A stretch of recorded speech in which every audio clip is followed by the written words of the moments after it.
হাতিয়াতে একজনকে ধর্ষণ করা হচ্ছে। সুতরাং এই কথাটা যে ফেক, এটা যে একটা ভুয়া, এটা যে প্রোপাগান্ডা, এবং এটা যে সামাজিক যোগাযোগের মধ্যে প্রচার করা হচ্ছে। নোয়াখালীর হাতিয়ার ধর্ষণের ঘটনা নিয়ে কিন্তু অলরেডি মামলা হয়েছে 6 জনের বিরুদ্ধে। না না মামলা হোক, কিন্তু না না মামলা হোক, কিন্তু এটা যে একটা ভুয়া তথ্য, এটা যে তাকে ধর্ষণ করা হয় নাই। যেহেতু মামলা হয়েছে অলরেডি, প্রথম অভিযোগ ছিল যে মামলা হয় নাই, তাই এটাকে ভুয়া বলা হয়েছিল। এখন যেহেতু মামলা হয়েছে, আপনি এটাকে কিছু ভিত্তিতে ভুয়া বলবেন? আমি ধর্ষণ ঘটনাকে তদন্ত ছাড়া, কোনো তথ্য ছাড়া আপনি কিভাবে ভুয়া বলে দিচ্ছেন?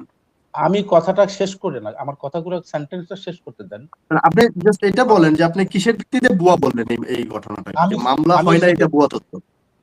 তাহলে আমাকে ভুয়া হয় আদালত কেন মামলা দেওয়ার নির্দেশ দিলেন? আমি মনে করি যে বিএনপি যে ব্রুট মেজরিটি পেয়েছে, এই ব্রুট মেজরিটি পাওয়ার মধ্য দিয়ে একটা সরকার, আপনার বিগত দিনে যেটা দেখেছি, সেটা একটা ফ্যাসিজমে তৈরি হচ্ছে। আমার ধারণা যে এই ব্রুট মেজরিটি পাওয়ার পরও বিএনপি পার্লামেন্টে গিয়ে তারা নিঃসন্দেহে আইনের শাসনটাকে তারা প্রতিষ্ঠা করার চেষ্টা করবেন। এবং আমি তারেক রহমানের প্রত্যেকটি কথাকে আমি মনে করি, আমি এটাকে পজিটিভে দেখতে চাই। এবং আমি চাই যে এটা it is too early to make comment বলা যায় যে প্রেজেন্ট গভর্নমেন্ট যেটা নিউলি শপথ গ্রহণ করেছে।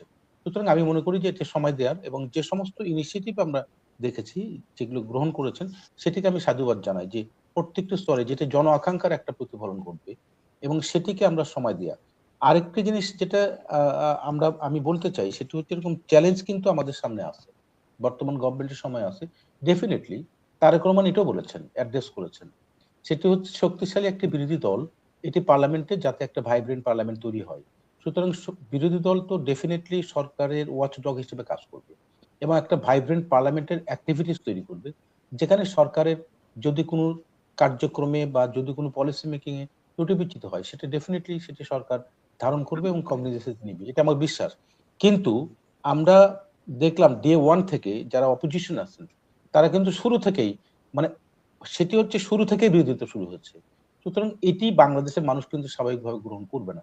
সেটা সরকারি দলের কার্যক্রম যদি দৃশ্যপটে জনগণের আকাঙ্ক্ষিত জায়গায় না পৌঁছে, সেটিও যেরকম জনগণ খুব স্বাভাবিকভাবে গ্রহণ করবে না। একই সাথে বিরোধী দলের যে একটা ভূমিকা আছে, শক্তিশালী একটা ভূমিকা, বিশেষ করে পার্লামেন্টারি সিস্টেম ডেমোক্রেসিতে, সেখানে আমরা দেখলাম যে জনাব তারেক রহমান একজন বিজয়ী প্রার্থী হয়ে বিজয়ী প্রার্থীদের বাসায় গিয়েছেন এবং শুভেচ্ছা বিনিময় করেছেন। তারপর দিনই কিন্তু আপনি রাজপথে নেমেছেন, এবং কিছু ভুয়া তথ্যের উপর ভিত্তি করে। সুতরাং এটা তো আমি এর আগের প্রোগ্রামে আপনি বলেছেন যে ওই যে হাতিয়াতে একজনকে ধর্ষণ করা হচ্ছে। সুতরাং এই কথাটা যে ফেক, এটা যে একটা ভুয়া, এটা যে প্রোপাগান্ডা, এবং এটা যে সামাজিক যোগাযোগের মধ্যে প্রচার করা হচ্ছে, এবং অসংখ্য মানুষের বাড়িতে হামলা করা হচ্ছে, এই তথ্য সামাজিক যোগাযোগ মাধ্যমে ছেড়ে দেওয়া হচ্ছে, যেটা 2018 সালে ঘটেছে। সুতরাং এটিও কিন্তু দায়িত্বশীলতার পরিচয় বিরোধী দলকে দিতে হবে। সুতরাং আপনি যদি মনে করেন যে সরকারি দল বা সরকার যারা আছে গঠন করেছে, তাদের এককভাবে দায়িত্ব পুরো জিনিসগুলোকে মানে অ্যাড্রেস করা। নোয়াখালীর হাতিয়ার ধর্ষণের ঘটনা নিয়ে কিন্তু অলরেডি মামলা হয়েছে 6 জনের বিরুদ্ধে। না না মামলা হোক, না না মামলা হোক, কিন্তু এটা যে একটা ভুয়া তথ্য, এটা যে তাকে ধর্ষণ করা হয় নাই। যেহেতু মামলা হয়েছে অলরেডি, প্রথম অভিযোগ ছিল যে মামলা হয় নাই, তাই এটাকে ভুয়া বলা হয়েছিল। এখন যেহেতু মামলা হয়েছে, আপনি এটাকে কিছু ভিত্তিতে ভুয়া বলবেন? আমি বলি যে ওই সময় ওই দিনেই যে এখানে যারা দায়িত্বশীল কর্মকর্তা ছিলেন সরকারের বিভিন্ন প্রতিষ্ঠানে, ইভেন দর্শকদের যে মতামতগুলো আসছে, আমি এর আগের প্রোগ্রামে, আপনার এই প্রোগ্রামে বলেছি যে ধর্ষণ যদি প্রকৃত অর্থে এই ঘটনাটি ঘটে থাকে, কিন্তু এটাকে উল্লেখ করা হচ্ছে এই ঘটনার মামলা করার জন্য অলরেডি আদালত থেকে নির্দেশ দেওয়া হয়েছে থানাকে, যে আদালত থেকে নির্দেশ দিয়েছেন যেন মামলা করা হয়। তাহলে আপনি ধর্ষণ ঘটনাকে তদন্ত ছাড়া, কোনো তথ্য ছাড়া আপনি কিভাবে ভুয়া বলে দিচ্ছেন? আমি কথাটা শেষ করে না, আমার কথাগুলো সেন্টেন্সটা শেষ করতে দেন। আপনি জাস্ট এটা বলেন যে আপনি কিসের ভিত্তিতে ভুয়া বললেন এই ঘটনাটা, যে মামলা হয় না এটা ভুয়া তথ্য। তাহলে আমাকে বলতে দিলে আদালত কেন মামলা দেওয়ার নির্দেশ দিলেন? আমাকে বলতে দিলে না বলবো, আপনি তো বলতেই দিচ্ছেন না। বলেন। আপনি তো আমাকে বলতেই দিচ্ছেন, আপনি ইন্টারাপ্ট করছেন আমাকে।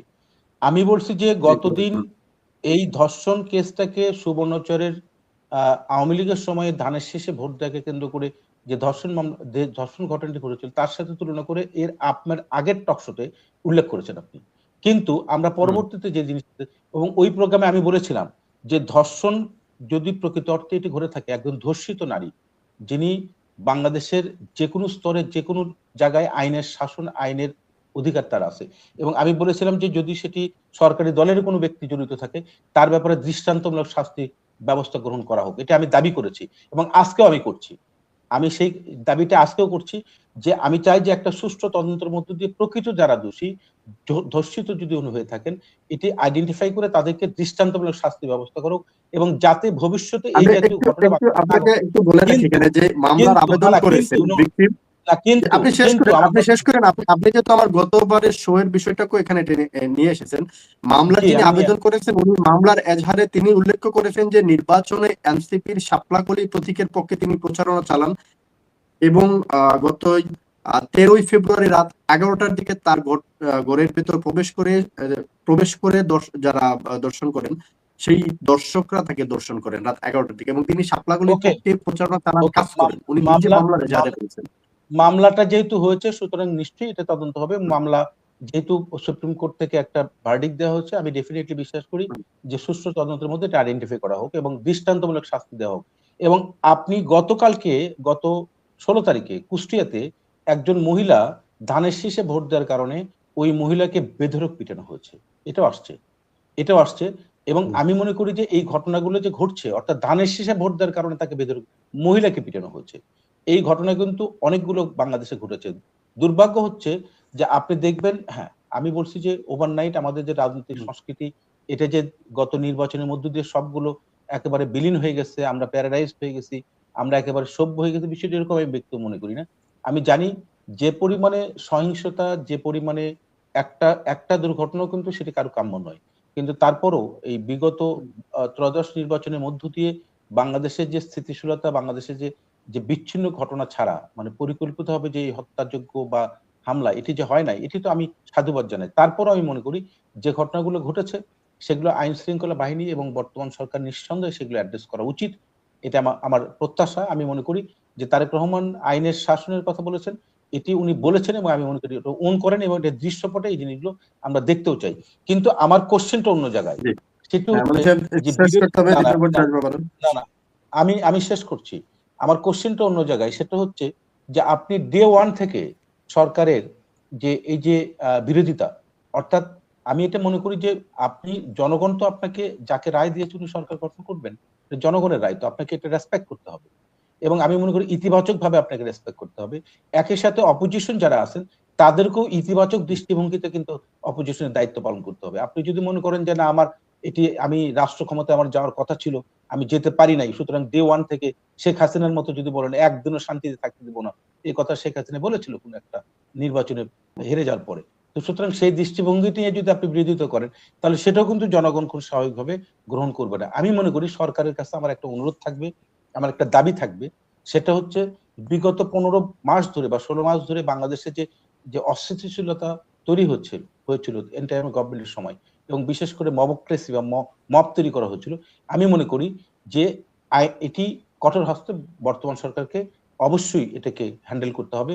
কারণ বাংলাদেশের মানুষ নিরাপত্তা চায়, বাংলাদেশের মানুষ শান্তি চায়, বাংলাদেশের মানুষ স্থিতিশীলতা চায়, বাংলাদেশের মানুষ তার নিজস্ব কর্মক্ষেত্রে নিরাপদে কাজ করতে চায় এবং বাংলাদেশের মানুষ, যেটি শাহিন সাহেব বলেছেন আমি ওনার সাথে একমত, ভোট আপনাকে যে কয়জনই দেখ না কেন, আপনি যেহেতু রাষ্ট্র ক্ষমতায় গিয়েছেন, সুতরাং যারা দেয়নি তাদেরকেও যেভাবে অ্যাড্রেস করবেন, যারা দিয়েছে তাদেরকে অ্যাড্রেস করবেন, যেটা আজকে তারেক রহমান বলেছেন যে যারা দেন নাই, যারা আমাকে দিয়েছেন ভোট অথবা ভোট দিতে যারা আসেন নাই, প্রত্যেকেই নাগরিক, জনগণ হিসেবে বাংলাদেশের প্রচলিত আইনে তারা আইনের শাসন প্রত্যেকেই অধিকার এবং সেটি যেন শুধুমাত্র কথার ভেতরে নয়, এটি যেন বাস্তবে রূপ নেয় সেটি প্রত্যাশা করি এবং আমার বিশ্বাস উনি সেটি কার্যকর করার চেষ্টা করবেন। কিন্তু